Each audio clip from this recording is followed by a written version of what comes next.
ሰላም ጤና ይስጥልን ተመልካቾቻችን እንደምን ዋላችሁ እንደምን አመሻችሁ ከአንከር ሚዲያ ዝግጅት ክፍል የአክብሮ ሰላምታችንን እናቀርባለን በቅርቡ የአብይ አህመድ አገዛዝ ምስለኔ አስተዳደር በሰለጠናቸው በርካታ የአድማ በታኝ ኃይሎች ከምረቃው በኋላ መሳሪያቸውን እያያዙ እየጠፉ መሆናቸውን መረጃዎች ያመለክታሉ በተለያዩ የአማራ ክልል አካባቢዎች አሁንም የዘመቻ አንድነት ተጋድሎች እንደቀጠሉ ናቸው መረጃዎችን በመሰብሰብ ሊያቀርብልን የዘውትር ተሳታፊያችን መስመር ላይ ይገኛል በጣም ነው ማመሰግነው እንግዲህ በአራቱም ቀጠናዎች አሁንም የሉናው ተጋድሎ እንደ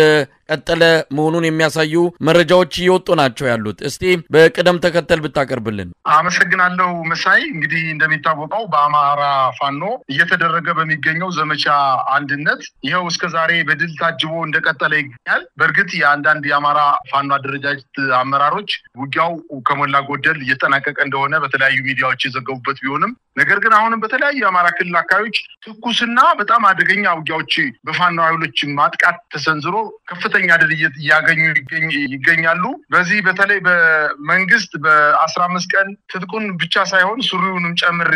አስፈትቼ በታትነዋለሁ ብሎ ላለቃቸው ለአብይ አህመድ ታዛዥነታቸውን ለማሳየት ተከታትሎ የገባው ጦር በተጨማሪም ከህወሓት ትምህርት መውሰድ አለባችሁ ብሎ በትዕቢት ሲናገር የነበረው ይኸው ዛሬ የነባር ሰራዊቱ ሙሉ አልቆ ብዙ ቦታን የአማራ ክልል ቦታውን ለቆ አብዛኛውን ከ80 እስከ 90% የሚሆነውን የአማራ ክልል ለቆ በፋኖ ኃይሎች ተይዞበት ራሱን በዞን ከተሞችና በአንዳንድ መስመር ዋና አስፋልት ላይ ያሉ የወረዳ ከተሞች ላይ ራሱን በመከላከል ደረጃ ላይ እንደሚገኝ ነው እየታየ የመጣው አሁን ዛሬ 18 እና 19ኛ ቀኑን በያዘው አጠቃላይ የአማራ ፋኖ በተለያዩ የውጊያ ቀጠናዎች ከፍተኛ ድል ተጎናጽፏል ነገር ግን እነዚህን የድል ዜናዎች ከማንበብ በፊት በተለይ ሰሞኑን ከብር ሸለቆ ወታደራዊ ማሰልጠኛ ሰልጥነው ወደ ተለያዩ አማራ ክልል የውጊያ ቀጠናዎች ስምሪት ከተሰጣቸው አዲስ የአድማ ብተና አባላት በወልዲያ ከተማ የሰሜን ወሎ ዋና አስተዳዳሪ አቶ አራጌ ይመርና የምስራቅ እዝ ዋና አዛዥ ጄኔራል አሰፋ ቸኮል እንዲሁም የዞኑ ከፍተኛ አመራሮች በተገኙበት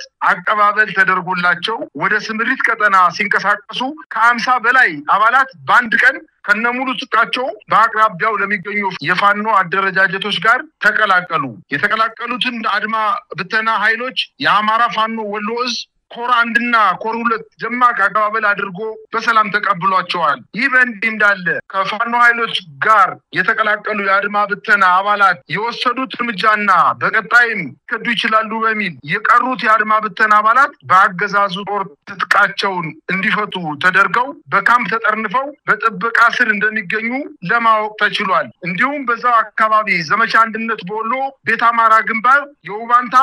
ክፍለ ጦር በአገዛዙ ጦርና ሚኒሻ አባላት ላይ የደፈጣ ጥቃት ፈጽመዋል የአማራ ፋኖ በወሎ ላስታ ሳምነው ኮር ውባንታ ክፍለ ጦር የምትመራው ሁለተኛ ሻለቃ በሰሜን ወሎ ዞን መቄት ወረዳ ከደብረ ዘቢት ወደ ፍላቂት ከተማ ሲንቀሳቀስ መረጃ የደረሰው የአንቺም ጀግኖች ተወርዋሪ ፋኖች ኮኪት ከተባለ ከተማ መግቢያ ላይ ጥቂት ቁጥር ባላቸው ፋኖች ዛሬ መጋቢት 26 2017 ዓ.ም ከጠዋቱ 4 ሰዓት ተኩል ደፈጣ በመያዝ ለ20 ደቂቃ በፈጀ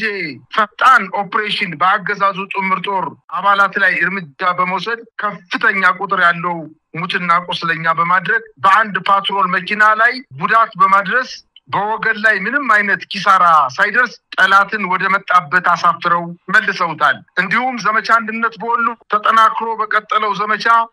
አንድነት የአማራ ፋኖ በወሎ ምስራቅ አማራ ኮር 1 ያሳምነው ክፍለ ጦር ያውጃኖ ክፍለ ጦር እና ኮር 2 ዞብላምባ ክፍለ ጦር አሃዶች ወልዲያ ዙሪያ አሲም ማንቃሊን ታላቅ ድል ተጎናጽፈዋል ከወልዲያ ከተማ በቅርብ ርቀት የምትገኘው ቃሊን ከተማን ለማጥቃት ዛሬ መጋቢት 26 2017 ዓ.ም በሳንቃና በወልዲያ በኩል በርካታ እግረኛ ሰራዊትና በብረት ለበስና ዙ 23 መካናይዝድ ታጅቦ የመጣን ኃይል ከ3 ክፍለ ጦሮች የተወጣጡ አሃዶች ባደረጉት ብርቱ ትንቅንቅና ተጋድሎ ጠላት በርካታ ሙትና ቁስለኛውን ይዞ ወደ ወልዲያና ሳንቃ ከተማ ምሽግ ገብቷል። የኮሩ አሃዶች አሳምነውና ሐውጀኖ ክፍለ ጦር አሃዶች፣ የኮር 2 ዞብል አምባ ክፍለ ጦር አሃዶች ቀጠና በመሸፈንና ደጀን በማድረግ ባደረጉት ተጋድሎ የአገዛዙ ጦር ከፍተኛ አመራር የተደመሰሰ ሲሆን ሳንቃ ከተማ በከፍተኛ ተኩስ ታጅቦ የቀብር ስነ ስርዓቱ እንደተፈጸመ ለማወቅ ተችሏል። ተጠናክሮ በቀጠለው ዘመቻ አንድነት ከተለያዩ ቦታ በስርዓቱ ታፍሰው ሰልጥነው በቅርቡ ወደ ተለያዩ የክልሉ አካባቢዎች የተመደቡ አድማ ብተናዎች ጨምሮ በርካታ ዙፋን ጠባቂ ሰራዊት እየኮበለለው የወሎ ቤት አማራ 5ቱም ኮሮች እየተቀላቀለ ይገኛል ሲሉ እዛ አካባቢ ያሉ የፋኖ አደረጃጀቶች አሳውቀውናል። እንግዲህ ይሄ የአዲስ በማደራጀት ላይ የሚገኙት አድማ በታኝ በዋናነት መከላከያ ሰራዊቱ በፋኖች ከፍተኛ ጉዳት እየደረሰበት በመሆኑ ይሄ ያስደነገጣቸው የብልጽግና አመራሮች ወታደራዊ ሹማምንቶች ይህንን አዲስ ስልት ብለው ከዚህ ቀደም የሚያደርጉትን አድማ በታኝን ሚሊሻን በሰፊ ቁጥር አሰልጥኖ ከፍተኛ ደሞዝ በመክፈል ከፋኖች ጋር እንዲፋለሙ ሌላ ዙር ሙከራ እያደረጉ ነው። ነገር ግን ይሄም ገና ወደ ጦርነቱ ሳይገቡ እጃቸውን እየሰጡ ያሉ ሁኔታ ነው። በመተማ ዮሐንስም አካባቢ ወደ 2 ጋንታ የሚሆን የአድማ በታኝ ኃይል የገባበት እንደማይታወቅ ነው የሰማ ነው። እስቲ በጎንደር አካባቢ ያለውንም ሁኔታ በተመለከተ ምን ማለት ይቻላል? መልካም መሳይ። የአማራ ፋኖ አንድነት በጎንደር በዛሬው ዕለት ሜጀር ጀነራል ውባንታ ባተኮራን ኢንጂነር ስመኘው በቀለ ተወርዋሪ ክፍለ ጦር አለምበር ከተማ ላይ ከአስገራሚ ሰርጂካል ኦፕሬሽን በመስራት ታሪክ ሰርቷል። ኢንጂነር ስመኘው ተወርዋሪ ክፍለ ጦር በሚንቀሳቀስበት ቀጠና ታላላቅ ተጋድሎችን ሲያደርግ መቆየቱ ይታወቃል። በዛሬው ዕለት ደግሞ ማለትም በቀን 26/07/2017 ዓ.ም በሰራው ተጋድሎ አንዲትም ስምሪት ልጆችን አስርጎ በማስገባት የአለምበር ከተማ አንቀሳቃሽ አቶ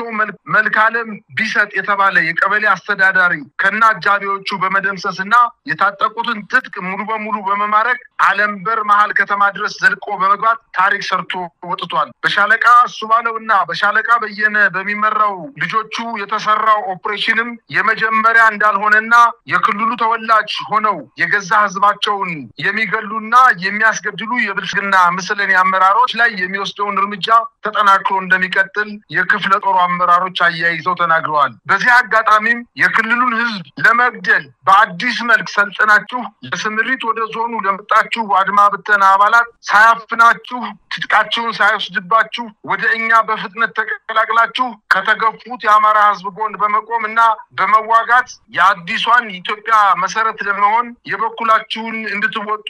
ጥሪ እናቀርባለን ሲሉ በተጨማሪ አያይዘው መልእክታቸውን አስተላልፈዋል። እንዲሁም አባይ ጎንደር ዞኖች በወልቃይት ጸገዴ አዋሳኝ ቀጠናዎች በጸገዴ ወረዳ ተጋሎ እና አዲስ ዓለም በተባለ ቦታዎች በፋኖ ኃይሎችና በአገዛዙ ጦር መካከል በተደረገ ከባድ ውጊያ በአብይ አህመድ ጦር ላይ ከባድ ጉዳት ደርሶበት ከተሞችን ለፋኖ ኃይሎች አስረክቦ ከስራው መሸሹን ለማወቅ ተችሏል። ይህን ተከትሎ የጸገዴ ወረዳ ዋና ከተማ በሆነችው ቀራቀር ላይ ከባድ ውጊያ እየተደረገ መሆኑን ለማወቅ ችለናል። በተደረገው ከባድ ውጊያም በአገዛዙ ጦር አባላት ላይ ከባድ ሰብአዊና ቁሳዊ ኪሳራ ደርሶበታል። ከፍተኛ ቁጥር ያለው የአገዛዙ ጦር ገፍ እጁ መስጠቱንም ከስፍራው የደረሰኝ መረጃ አመላክቷል። ይህ በእንዲህ እንዳለ ዛሬ ከሰዓት በኋላ በሰሜን ጎንደር ዞን በጠለምት ወረዳ በተደረገ ከባድ ትንቅንቅ በሻለቃ ሰፈር መለስ የሚመራው ጦር በከፍተኛ ተጋድሎ ቁልፍ ወታደራዊ ቦታ የሆነችውን የዛሪማን ከተማ ተቆጣጥሯል። እንዲሁም በመተማ ዮሐንስ ወረዳ ተመድበው ከነበሩ አዳዲስ ምሩቃን የአድማ ብተና እና መከላከያ የአድማ መከላከል ኃይሎች መካከል 2 ጋንታ ሙሉ አባላት በስምሪት በወጡበት መጥፋታቸው ተሰማ። የአድማ ብተና አባላቱ 2 የቡድን መሳሪያን ጨምሮ ከነሙሉ ወታደራዊ ትጥቃቸው ነው ደብዛቸው የጠፋው ሲሉ የአካባቢው ምንጮች አድርሰውናል። በጣም ነው ማመሰግነው። እንግዲህ ወደ ጎጃም ናቅናና ጎጃም ያለውን ወቅታዊ ሁኔታ በተመለከተ ነው። እንግዲህ ጎጃም ሰሞኑን በብራቃት የደረሰው ጭፍጨፋ ብዙዎችን አሳዝኗል። ዓለም አቀፉ ማህበረሰብ እስካሁን በዚህ ጉዳይ ላይ ምንም ያለው ነገር የለም። የሟቾቹ ቁጥር 60 መድረሱንም ነው አንከር ሚዲያ ከሟቾቹ ቤተሰብ ያገኘው መረጃ የሚያመለክተው። ህፃናት እስካሁን ባለው መረጃ 6 ህፃናት መገደላቸውን፣ ወፍጮ ቤት እህል ያስፈጩ ሄዱ እናቶች ጭምር ባሉበት መረሸናቸውን ነው የተገለጸው ትልቅ ጉዳይ ነው ትኩረት ሊሰጠው የሚገባው ጉዳይ ነው በአንጻሩ ግን የአማራ ፋኖ በጎጃም በተለያዩ እዞቹ አማካይነት የዘመቻ አንድነትን አውደ ውጊያ ያካሄደ መሆኑንም እንደዚሁ ሰምተናል እስቲ ጎጃም ምን አለ መሳይ የጎጃሙን ዜና ድል ዜና ከማቅረብ በፊት ከትናንት ወዲያ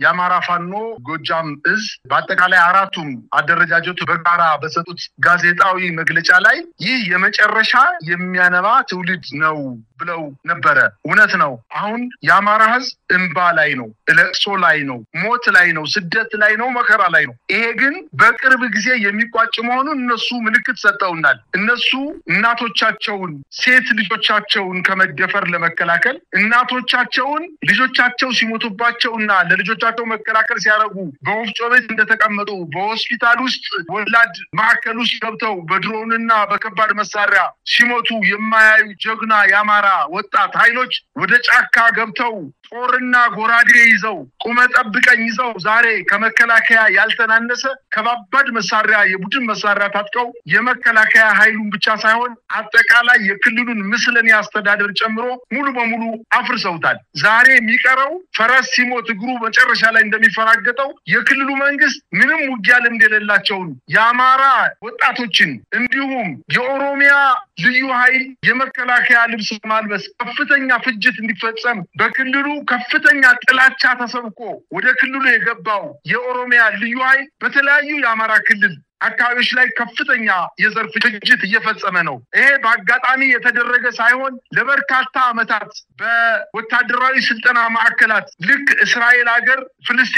እስራኤሎች መጡባቸው ወይም እስራኤሎች ደግሞ ፍልስጤሞች መጡባችሁ ብለው ህፃናቶችን እንደሚያስፈራሩ ያማራ ህዝብን እንደማስፈራሪያ እየቆጠሩ አሰልጥነው ወደ ክልሉ ያሰማሩት ከፍተኛ ጥላቻ ስንቅ ታጥቆ የገባው ኃይል ከፍተኛ የዘር ፍጅት እያደረገ እንደሆነና ያማራን ህዝብ ከምድረ ገጽ ለማጥፋት ካልተቻለ ደግሞ አንገቱን ደፍቶ ባሪያ እንዲሆን ለዘመናት አንገቱን ደፍቶ እንዲኖር ለማድረግ ከፍተኛ እንቅስቃሴ እያደረገ እንደሆነ ጀግና የፋኖ ያማራ ተወላጅ የፋኖ ልጆች መካን ያልሆነች ያማራ እናት ወልዳ ያሳደገችውን ሂድና ተዋጋ ያለች ገፍታ ወደ በረሃ እየሰደደችው ትገኛለች በዚህም ከፍተኛ ድል እየተገኘ እንደሆነ ለማወቅ ተችሏል ለምሳሌ ዛሬ የአማራ ፋኖ በጎጃም በትናንትናው ዕለት ማምሻውን ያገዛዙ ጦር ሰከላ ለሚገኘው ኃይሉ በርካታ ሰራዊት ትጥቅና ቀለብ በመጫን ከትሊሊ ተነስቶ ወደ ሰከላ በመጓዝ ላይ እንዳለ ታሽፋ መገንጠያ ከተባለ ቦታ ላይ ሲደርስ እና ትሊሊ የተነሳው የጠላት ኃይል ደግሞ ወደፊት በመምጣት ሽፋን ለመስጠት ውድድ ማታ ከተባለ ስፍራ ሲደርስ ሁለቱ ኃይሎች ከመገናኘታቸው በፊት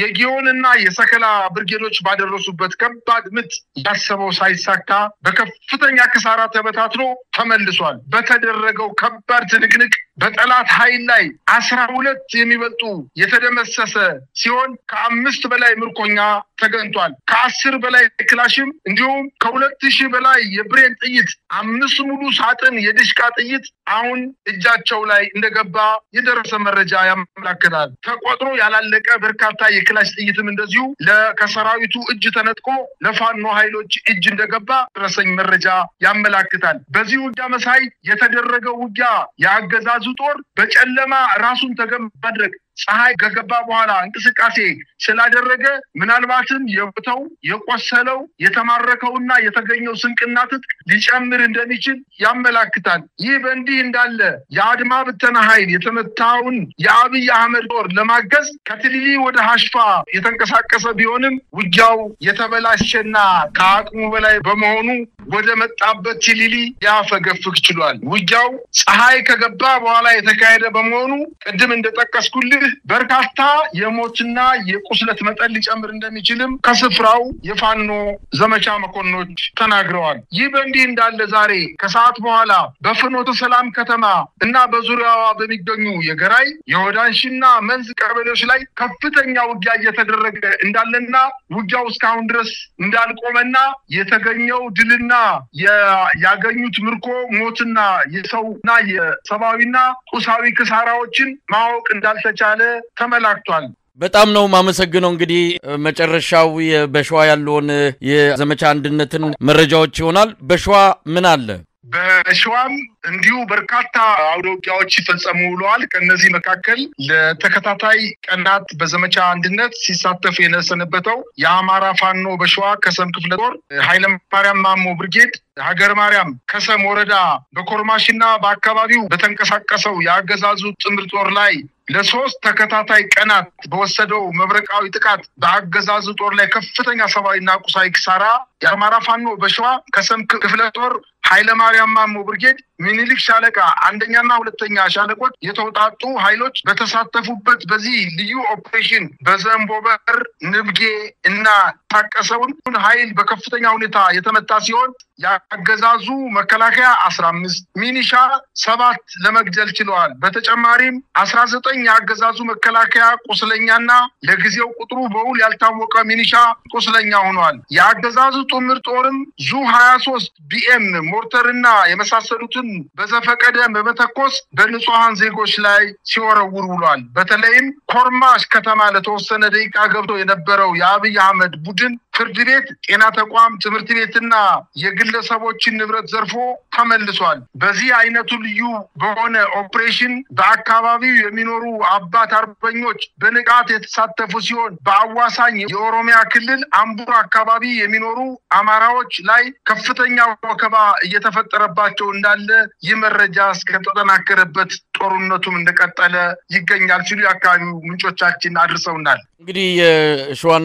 ሪፖርት ባጭሩ ነው የሰማነው። በአጠቃላይ በአራቱም የአማራ ቀጠናዎች የሚደረገው የሉና ተጋድሎ እንደቀጠለ ነው ከመረጃዎቹ መረዳት የሚቻለው። በነገው ዕለት መጋቢት 27 ቀን በባህር ዳር አገዛዙ የሀገራዊ ምክክር የአጀንዳ ማሰባሰብ መድረክ ያካሂዳል። እውነት ለመናገር በጣም አሳዛኝ ክስተት ነው። እንግዲህ የአማራ ፋኖ በጎጃም ሁሉም ቀጠናዎች ውስጥ ይህንን ጉዳይ በተመለከተ ምን አይነት አቋም እንደወሰደ መረጃውን እየጠበቅን እንገኛለን። ነገ ይካሄዳል። የምክር ቤት የሀገራዊ ምክክር ኮሚሽኑ ኮሚሽነሮች መግለጫ ሰጥተዋል። ክልሉ ሰላም ያገኘ ክልሉ ሙሉ በሙሉ በአገዛዙ ቁጥጥር ስር ያለ እስኪመስል ድረስ እንዲህ አይነቱ ነገር በግጭት ውስጥ መከናወን እንደማይችል እንዲህ አይነቱ ምክክር በፍጹም በዚህ አይነት የሰላም እጦት ውስጥ ሊካሄድ እንደማይችል እየታወቀ የአገዛዙን የአብይ አህመድን ፍላጎት ለማሟላት ብለው ነገ በባህር ዳር ይህንኑ መድረክ ያዘጋጃሉ። ምናልባት በዚህ አንጻር ነገ ምን ሊፈጠር እንደሚችል አናቅም። እስካሁን ያለው ሁኔታ ግን አገዛዙ አሁንም ለአማራ ክልል በአጠቃላይ ለኢትዮጵያ መፍትሄ ለመስጠት ፍጹም ፍላጎት እንደሌለው የሚያሳይ ነው ማለት ይቻላል። እንደው በመጨረሻ ምን ማለት ይቻላል? መሳይ እንኳንስ በአገር ደረጃ 30 እና 40 ሚሊዮን የሚሆንን ህዝብ ወክሎ ውይይት ለማድረግ ይቅርና ልጅ ውሃ ለመጠጣት ተቀምጦ ምሳ ለመብላት እንኳን ሰላም ያስፈልገዋል። ሰላም ክልሉ ሰላም በሌለበት ሁኔታ ስልክ ሰላም እንዳለ አድርጎ የብልጽግና ፓርቲ ጉዳይ ለማስፈጸም የመጨረሻ ጉልበቱን ኃይሉን ተጠቅሞ አጠቃላይ ዲፕሎማሲያዊ ድል ብልጽግና ዲፕሎማሲያዊ ድል እንዲያገኝ በክልሉ ላይ ምንም አይነት የሰላም እጦት እንደሌለ የዘር ጭፍጨፋ እየተካሄደ እንዳልሆነ እነማን እንደሚሳተፉ ብዙ ባለመረጣቸው ሁኔታ በአሁኑ ሰዓት በየወረዳው ምናልባትም አንዳንድ ከተሞች ላይ በሄሊኮፕተር በአውሮፕላን በከፍተኛ ወታደራዊ አጀብ ወደ ባህር ዳር ከተማ አስገብቶ ሊሆን ይችላል። ይሄ ግን አሁንም መታወቅ ያለበት ነገር በእንደዚህ አይነት ሁኔታ የክልሉን ሰላም አይደለም የወረዳ አንዲት ወረዳ ሰላም ማምጣት እንኳን አይቻልም። የአማራ ህዝብ በቃኝ ብሏል። በቃ ጥያቄዎቹ ተገቢ ጥያቄ አቅርቧል። ጥያቄዎቹ የዛሬ 2 ዓመት ጅራፍ ይዘው በባህር ዳር ከተማ በደብረ ማርቆስ በደብረ ታቦር በጎንደር ገበሬዎች ሳይቀሩ ሰላማዊ ሰልፍ አድርገው መንግስታችን ያልነው በጣም ከፍተኛ ድጋፍ የሰጠነው መንግስት የኛ ነው ብለን ብሔሩን ሳናይ የኦሮሞ አጠቃላይ የፖለቲካ ኢሊት የፖለቲካ አመራሩ አይኑንና ፊቱን ባዞረበት ሰዓት የአማራ ህዝብ ነበር ከፍተኛ ድጋፍ የሰጠው። በኋላም በተደረገው ጦርነት በትግራይ ክልል በተደረገው ጦርነት የአማራ ህዝብ ልጁን ሴት ልጁን እና ወንድ ልጁን ይዞ ጫካ በመግባት የዚህን መንግስት የፌደራል መንግስቱን ህይወት አሁን እንዲራዘም አድርጓል። ይሄ ውለታው ሆኖ የክልሉን ህዝብ ከፍተኛ ጥላቻ ያላቸው የዛ አካባቢ ተወላጅ ያልሆኑ ኃይሎች ለረጅም ጊዜ ሲመኙትና ሲያቅዱት የነበረውን የዘር ጭፍጨፋ በዚህ ሰዓት እያደረጉ እንደሆነ ይሄ የአደባባይ ሚስጥር ነው። በፍጹም ይሄን ነገር ሊከላከሉት የሚችል አይደለም። አንደኛው ምሳሌ ትናንትናና ከትናንት ወዲያ በዚህ በሰሜን ሜጫ ከተማ ላይ የተፈጸመው የዘር ጭፍጨፋ ከ60 በላይ ደርሷል እንደሚባለው ይሄ በሆነበት ሁኔታ ምን አይነት ውይይት ሊያደርጉ እንደሚችሉ እኔ በጣም ግራ ነው የሚገባኝ። እኚህ ሰዎች እንግዲህ በጣም ትልልቅ ሰዎች ናቸው። አካዳሚክ ካሪየራቸው በነበራቸው ሀገርን በመውደድ ደረጃ ከፍተኛ አስተዋጽኦ ለሀገር ያበረከቱ ሰዎች ናቸው። እንግዲህ ወርደው በጣም ዝቅ ብለው ለአንድ በጣም ሀገርን ለጠላ ቃቃ የሚጫወት ጠቅላይ ሚኒስቴር ነኝ ባይ ሰው ታዛዥ ሆነው ከስሩ ተንበርክከው አድርጉ የሚላቸውን ነገር ከማድረግ እንዴት መቆጠብ እንዳልቻሉ መልስ ማግኘት አይቻልም። ነገር ግን ተደረገም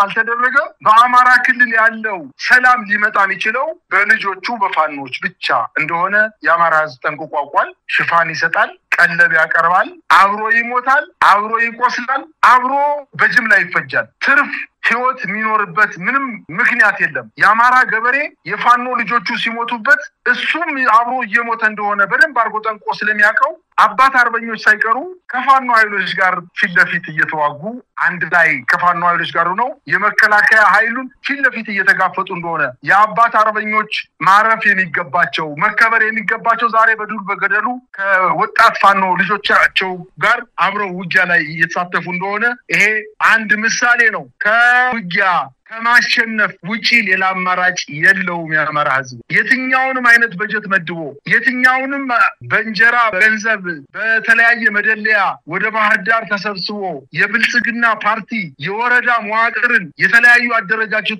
ሰብስቦ ወደ ባህር ዳር ከተማ አስገብቶ ስብሰባ ቢያደርግም ፋኖቹ ይህን አይቀበሉም። ወደ ትግላቸው፣ ወደ ማጣታቸው፣ ወደ መደራጀታቸው በክልሉ ላይ ያለውን የብልጽግና ሰራዊት ከክልሉ ለማስወጣት ከፍተኛ ጥረት አድርገው በአጭር ጊዜ ውስጥ ክልሉን ከስርዓቱ ነፃ ያደርጉታል የሚል እምነት ነው ያለኝ መሳይ። እንግዲህ ይሄ የኮሚሽኑ የነገው ባህር ዳር መድረክ በአብይ አህመድ ቀጥተኛ እጅ ጥምዘዛ የሚከናወን ነው። አማራ ክልል ላይ አሁንም አቅም እንዳለው አሁንም ስሩ እንዳልተበጠሰ ለማሳየት የሚጠቀምበት የፕሮፓጋንዳ አካል ነው ማለት ይቻላል። ከዛ ያለፈ ምንም ትርጉም የለውም። አብይ አህመድ እንዲህ አይነት ቲያትር በመስራት ነው እንግዲህ የኢትዮጵያን ሕዝብ መከራ እያራዘመ የሚገኘው። የነገው መድረክ አጀንዳ ለመሰብሰብም አይደለም እንደው ሌላ አነስተኛ የውይይት መድረክ እንኳን ለማዘጋጀት የሚያስችል ምንም አይነት የሰላም ሁኔታ በሌለበት ነው እንግዲህ እንዲከናወን አብይ አህመድ አስገዳጅ ሁኔታ አስቀምጦ እነዚህን ኮሚሽነሮች እጃቸውን ጠምዝዞ ያስገባው። ለማንኛውም ሁኔታውን እንከታተለዋለን። በጣም ነው ማመሰግነው። እኔም አመሰግናለሁ መሳይ።